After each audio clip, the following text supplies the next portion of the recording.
Now the next thing we have to do is go to the belt sander and round the tips of these off so they'll take a nut.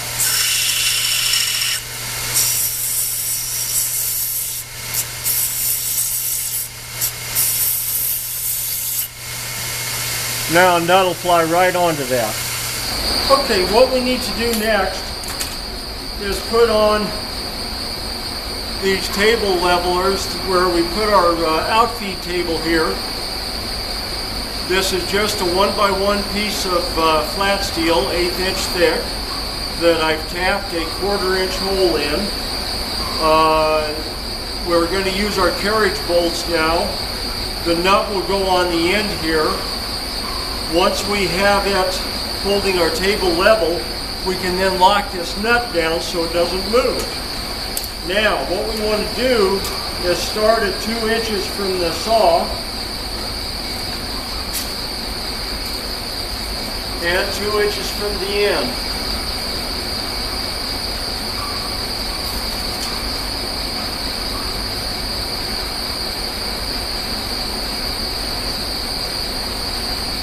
Now, we'll do about 14 inches here. And this is just guesswork. This doesn't have to be laid out to the closest 1/8 of an inch. And then let's do it about 29 inches.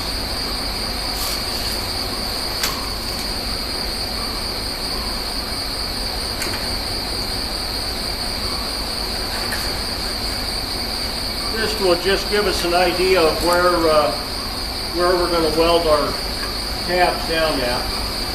Now, if you take a small T-square like this, set it at 1 3/8, we can make a level line here.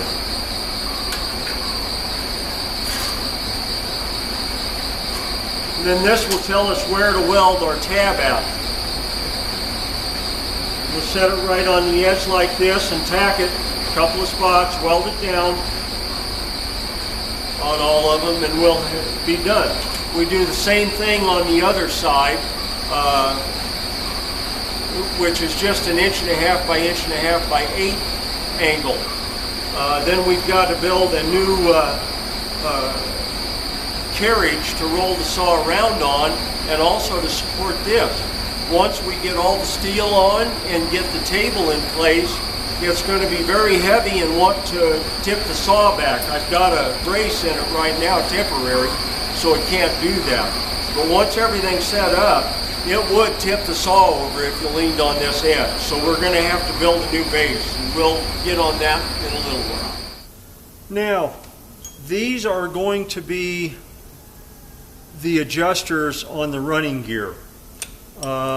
It's just a piece of 1 1/4 inch tubing that I cut at a 45 and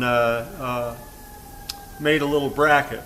Again, it's got a 1/4 inch hole in it. We're using 1/4 inch carriage bolts.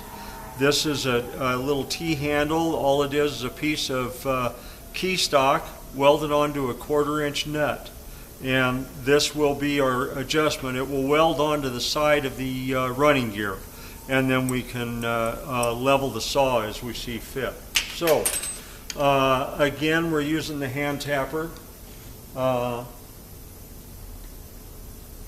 little oil,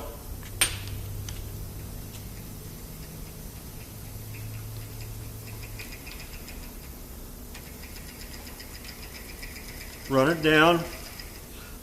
Again, number 7 hole for 1/4 20.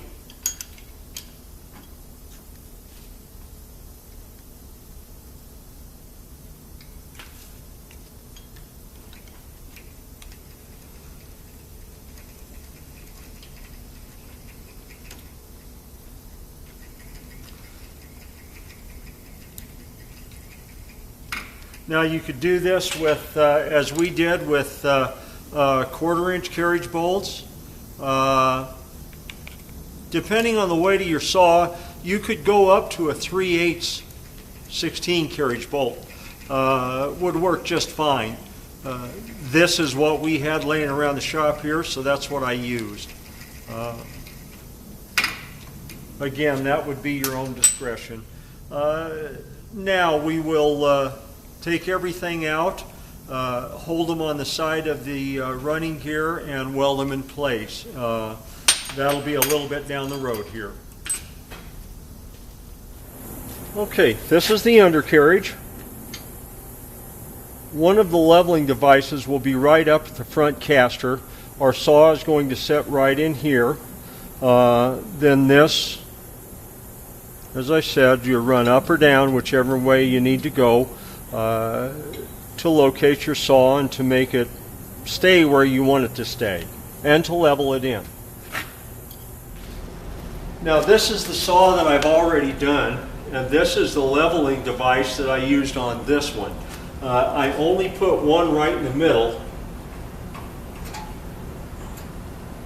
and I just screw it up to where so the saw can't move anywhere.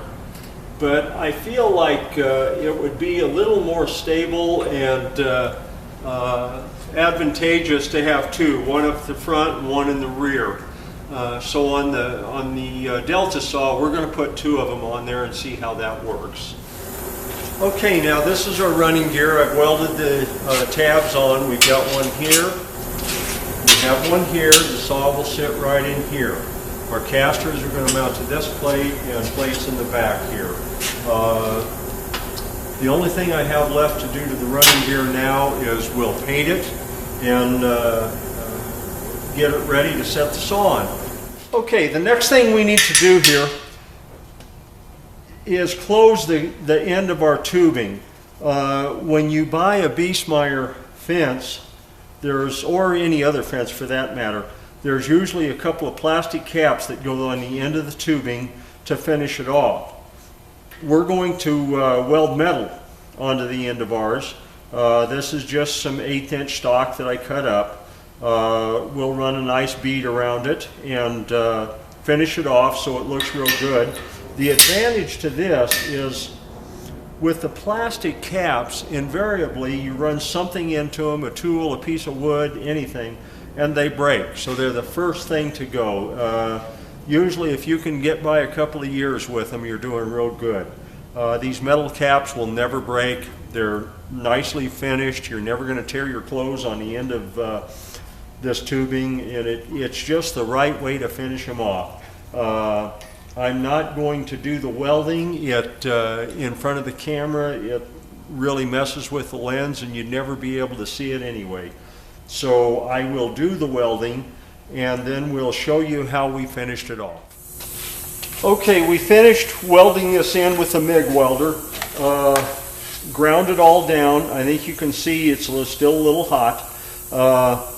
You can see the polish and how nice it is. All I did was grind it down a little bit and finished it off with a DA sander with 80 grit paper. It does a nice job. Once we get it painted, you'll see what it does for it. As I said, it's really the right way to finish it off. Now next step on this is we're going to go to primer and start getting some paint on this.